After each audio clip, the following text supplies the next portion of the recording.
أعوذ بالله من الشيطان الرجيم بسم الله الرحمن الرحيم ولو أن ما في الأرض من شجرة أقلام والبحر يمده من بعده 7 أبحر ما نفدت كلمات الله إن الله عزيز حكيم ما خلقكم ولا بعثكم إلا كنفس واحدة إن الله سميع بصير ألم تر أن الله يولج الليل في النهار ويولج النهار في الليل وسخر الشمس والقمر كل يجري إلى أجل مسمى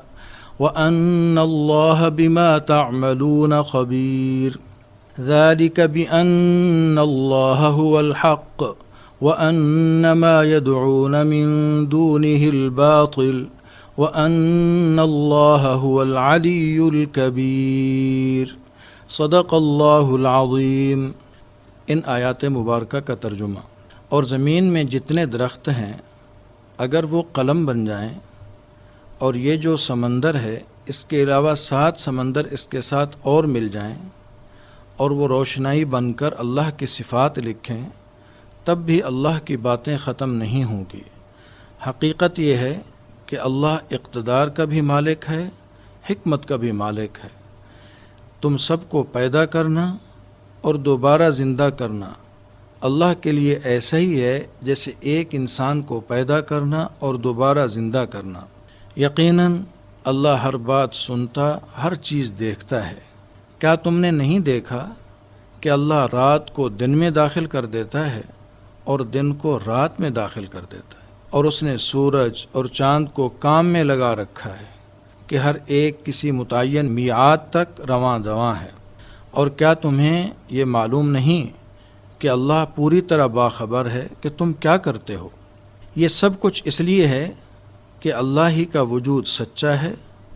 اور اس کے سوا جن معبودوں کو یہ مشرک پکارتے ہیں وہ بے بنیاد ہیں، اور اللہ ہی وہ ہے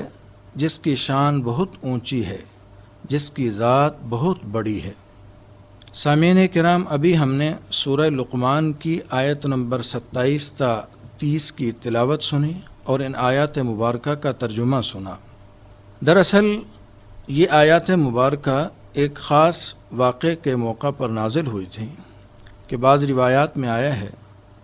کہ نبی کریم سرور کونین صلی اللہ علیہ وسلم جب مدینہ طیبہ تشریف لے آئے تو یہودیوں کے کچھ احبار یعنی بڑے عالم وہ نبی کریم صلی اللہ علیہ وسلم کی خدمت میں حاضر ہوئے، اور انہوں نے یہ سوال کیا کہ جو آیا ہے وما اوتیتم من العلم الا قلیلا، کہ تمہیں جو علم دیا گیا ہے وہ بہت تھوڑا ہے۔ اس میں جو یہ کہا گیا ہے کہ جو تمہیں علم دیا گیا ہے بہت تھوڑا ہے، اس سے آپ اپنی قوم کا حال بیان فرما رہے ہیں یا اس میں ہمیں بھی آپ نے داخل فرمایا ہے؟ اس کے جواب میں نبی کریم صلی اللہ علیہ وسلم نے ارشاد فرمایا کہ اس میں سب لوگ مراد ہیں، یعنی ہماری قوم بھی ہے اور یہود و نصارہ بھی ہیں۔ تو اس پر یہودیوں نے کہا اللہ تعالیٰ نے تورات نازل فرمائی، حضرت موسیٰ علیہ السلام کو عطا فرمائی، جس کے بارے میں تو یہ آیا ہے کہ اس کے اندر تو ہر چیز کا بیان ہے۔ اس کے جواب میں نبی کریم سرور کونین صلی اللہ علیہ وسلم نے ارشاد فرمایا کہ دیکھو، آپ کی بات کا حاصل عرض کر رہا ہوں کہ دیکھو کہ توریت کا علم وہ بھی علم الہی کے مقابلے میں بہت ہی تھوڑا ہے، بلکہ بقدر کفایت دیا گیا ہے۔ اپنی ذات کے اعتبار سے بہت بڑا علم ہے، لیکن اللہ تعالیٰ جل شانہ کے علم کے مقابلے میں جب اس کو رکھا جائے، صرف اسی کو کیا، تمام آسمانی کتابوں کو، سب انبیاء کرام علیہم الصلاۃ والسلام پر جو وحی نازل ہوئی اور جن پر جو صحیفے نازل ہوئے، ان کا سب کا مجموعہ بھی اکٹھا کر لیا جائے تو اللہ جل شانہ کی جو معلومات ہیں، آپ کا جو علم ہے، اس کے مقابلے میں وہ بہت کم ہے، کیونکہ مخلوق کو جو علم دیا گیا ہے وہ ایک متناہی علم ہے، اس کی ایک حد ہے، جبکہ اللہ جل جلالہ کا علم ایسا ہے جس کی کوئی حد نہیں، اس کی کوئی انتہا نہیں ہے۔ اور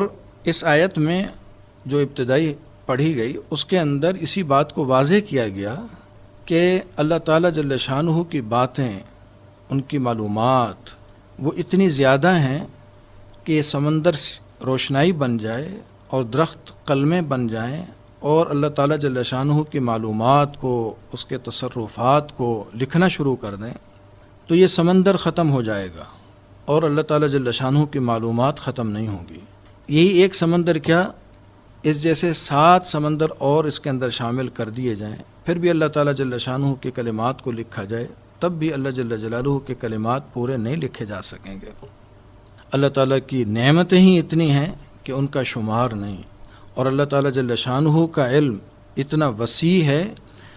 اس کی کوئی حد نہیں، کوئی انتہا نہیں۔ لکھنے والی چیزوں کی حد ہے، ان کی ایک انتہا ہے۔